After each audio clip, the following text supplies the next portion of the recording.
Halo Kabuters, dimanapun kalian berada, bagaimana kabarnya? Kembali lagi bersama saya AE, stay lazy and stay healthy. Bicara soal cinta, apa yang terjadi jika seorang gadis cantik yang berprofesi sebagai PSK sejak usia 8 tahun, yang hidupnya berubah setelah bertemu dengan seorang petani yang tulus mencintainya? Begitulah kira-kira premis dari film berjudul Remedying Love tahun 22. Penasaran seperti apa kisahnya? Sebelum kita mulai, pastikan token listrik Anda terisi dan siapkan kretek rasamu bersama DJ Wahid on the mix.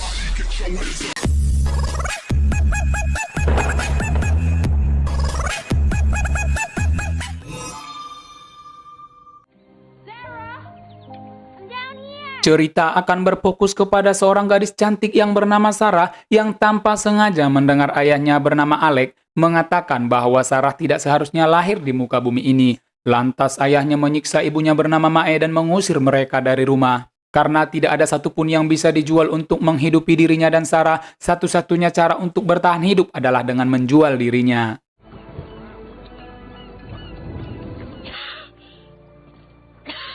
Namun, akhirnya Mae meninggal karena kecapean dalam bekerja tepat setelah ia berdoa pada Tuhan untuk menyelamatkan hidup ibunya.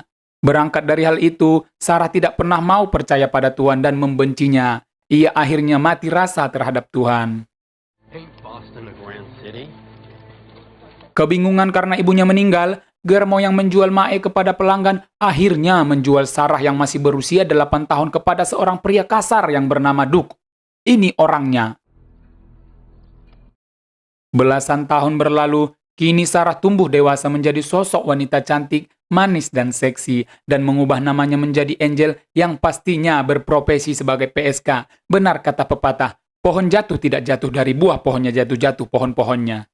Pada suatu malam, datanglah seorang lelaki yang ternyata itu adalah ayahnya, yang dimana dia tidak mengenali putrinya tersebut. Alec yang menganggap Angel adalah salah satu wanita penghibur, akhirnya enak-enak dengannya. Sementara Angel secara sadar melayani ayahnya sebagai bentuk hukuman telah memperlakukan ibunya dengan kejam. Keesokan harinya Angel lantas mengatakan hal yang sebenarnya membuat Alec terkejut dan bunuh diri karena sudah meniduri putrinya sendiri. Memanfaatkan kejadian tersebut, Angel pun kabur dari Duke. Namun belum sempat menyeberang dengan kapal, malah ia dirampok dan dihajar oleh sesama teman PSK-nya. Lalu tanpa sengaja ia dipungut oleh seorang Duses. Ini orangnya, seorang Germo dari California dan yang dimana dia kembali dipekerjakan sebagai wanita penghibur tempat ia saat ini. Di sisi lain, seorang petani berparas tampan mirip AE bernama Mikhail, ini hidungnya, baru saja selesai dengan pekerjaannya di ladang. Dalam perjalanan pulang ia mampir ke gereja untuk berterima kasih kepada Tuhan Yang Maha Esa dan berharap bahwa suatu saat ia akan bertemu dengan seorang wanita yang bisa dijadikan istri.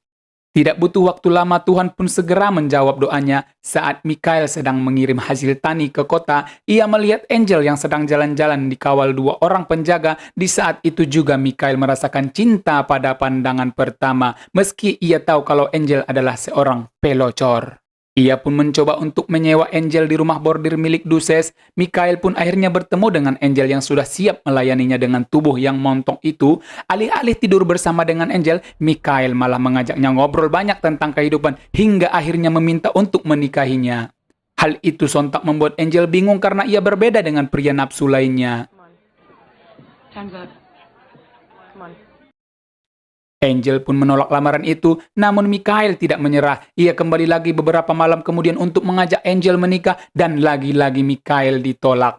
Sampai satu waktu Mikhail datang dan mengatakan apakah Angel bahagia dengan hidupnya saat ini. Omongan itu lantas menghujam Angel dan menebus otak-otaknya dan dia mulai berpikir.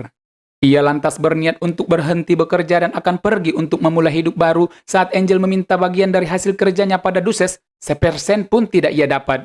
Ia malah habis dipukuli oleh kaki tangan Duses. Seperti mendapat firasat, Mikhail mendatangi rumah bordir itu. Mikhail terkejut melihat Angel sudah babak belur. Ia lantas meminta Duses melepaskannya dengan membayar semua hutang Angel. Lantas mengajak Angel menikah yang tawarannya langsung diiyakan oleh gadis malang itu. Mikhail pun membawa Angel pulang ke rumahnya. Di sana Angel dirawat sampai sembuh. Saat sembuh, Angel lantas kabur karena tidak mau terikat dalam budak pernikahan. Mikhail pun lantas mengajarnya dan mengatakan bahwa hidup Angel ke depannya adalah pilihannya sendiri, mau hidup sebagai PSK atau hidup bersama dengan Mikhail. Dia sempat ragu, lalu Angel pun kembali ke rumah dan lantas kembali dirawat oleh Mikhail. Perlahan perasaan cinta Angel kembali tumbuh untuk Mikael, namun saat ia menyadari kalau Mikael menginginkan seorang anak, Angel pun kembali pergi mengingat dulu ia sudah pernah hamil dan rahimnya diambil. Ia menumpang pada saudara ipar Mikael, yakni Paul, yang ternyata pernah jadi pelanggan Angel. Want a ride? Sebagai ganti tumpangan, Angel pun harus melayaninya ke semak-semak. Sesampainya di kota, Angel kembali lagi ke dunia prostitusi, namun kini perasaannya sudah mengambang. Ia lantas dijemput oleh Mikael dan dengan senang kembali ke rumah. Mikael memaafkan Angel dan hidup mereka mulai kembali bahagia dan penuh kasih sayang. Namun perasaan bersalah Angel karena tidak bisa memiliki anak kembali muncul dan lagi-lagi ia kabur ke kota. Kali ini ia tidak bekerja sebagai pekerja seks, namun menjadi juru masak di kedai lokal. Sialnya, Duke menemuinya dan memaksa Angel kembali padanya.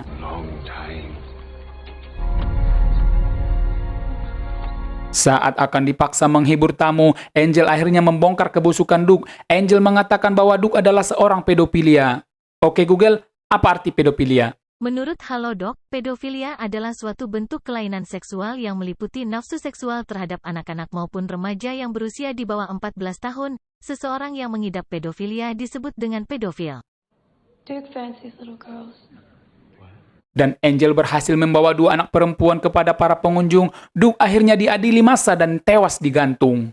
Setelah 3 tahun berlalu, Angel pun akhirnya memilih kehidupan lebih baik sebagai relawan yang membantu rehab para pelacur muda. Kemudian ia bertemu dengan Paul. Paul yang menyesal atas perbuatannya dulu meminta maaf kepada Angel. Paul lantas mengatakan bahwa Mikael masih mencintainya dan menunggunya. Mendengar hal itu, Angel berdoa meminta petunjuk pada Tuhan. Meski awalnya enggan, Angel akhirnya memutuskan untuk kembali pada Mikael.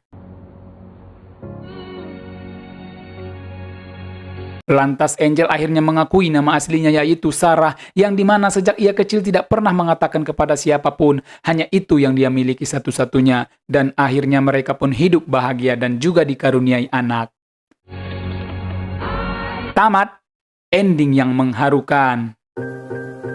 Ketika cinta bertasbih, nadiku berdenyut merdu, kembang kempis dadaku merangkai butir cinta. Garis tangan tergambar, tak bisa aku menantang. Sujud syukur padamu atas segala cinta. Itulah sepenggal lirik yang mengartikan cerita di atas. Terima kasih semua pada penonton-penonton. Terima kasih. Itulah sepenggal lirik yang mengartikan cerita di atas. Sekian dulu hari ini.